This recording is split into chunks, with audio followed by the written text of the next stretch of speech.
All right, welcome to this deep dive. We've got some really interesting source material today. Yeah, it looks like a big step forward for something we've been watching. Exactly. It's all about using your phone, maybe even your watch, as your car key. And there's been a pretty major announcement. A really major one, yeah.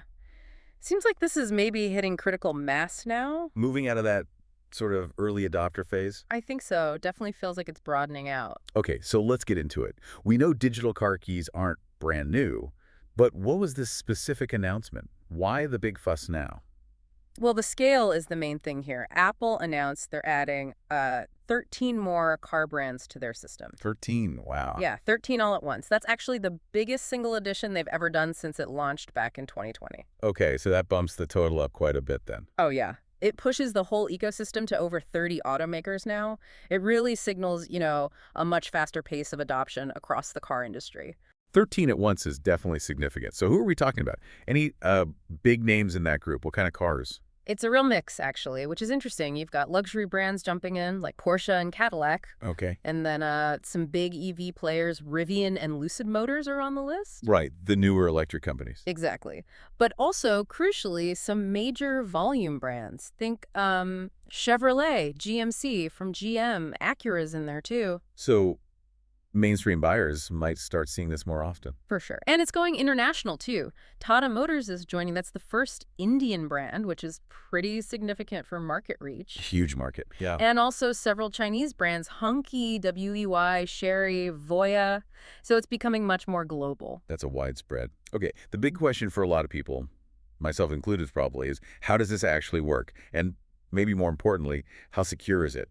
Replacing your physical key feels like, well, a leap of faith. Yeah, totally understandable. That's key, right? Security.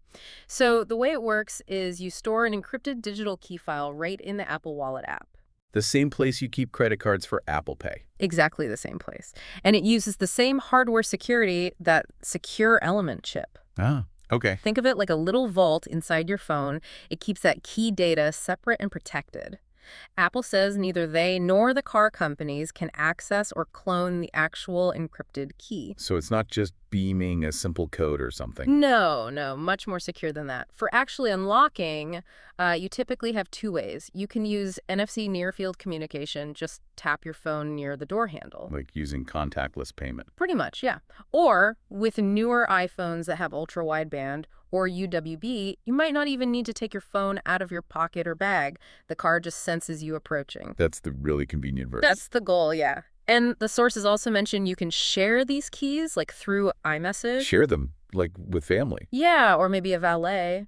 And you can set restrictions, like limiting speed or access time. Interesting. Okay, so you mentioned 2020. That's when this kicked off. Has it been growing steadily like this all along? It started then, yes. Apple's first partner was BMW, using that NFC tech we talked about. Right.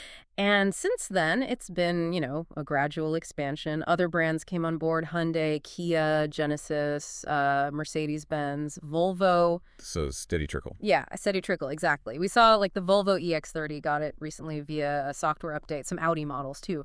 But this announcement of 13 at once, that feels like a real step change, a definite acceleration.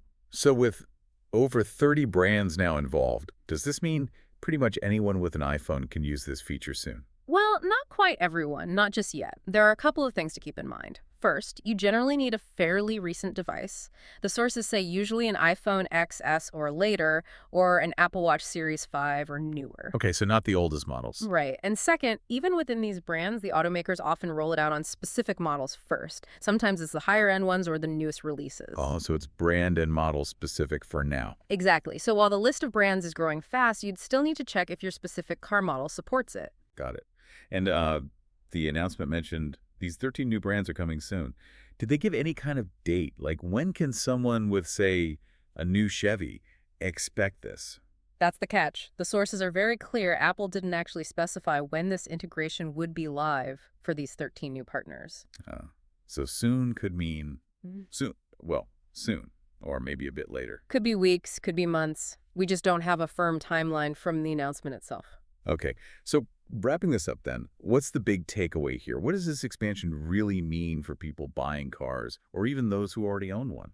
I think the main point is that having your car key on your phone or watch is rapidly shifting from being a kind of cool niche feature to something much more mainstream, something you might even start to expect. Right. With over 30 brands involved, the odds of your next car having this are much higher. Definitely. It shows a bigger trend, too, cars getting more deeply integrated with our personal tech. It's not just about unlocking doors anymore. It's about the car being part of your digital life. It really does make you wonder about the future of that physical key fob we all carry around. It absolutely does. And that leads to a kind of interesting final thought, maybe. With this kind of rapid, broad adoption happening now across so many different types of automakers, well, how quickly could we see physical car keys become, almost obsolete for most new cars, replaced entirely by our devices? A world without car keys. That's Yes. definitely something to think about.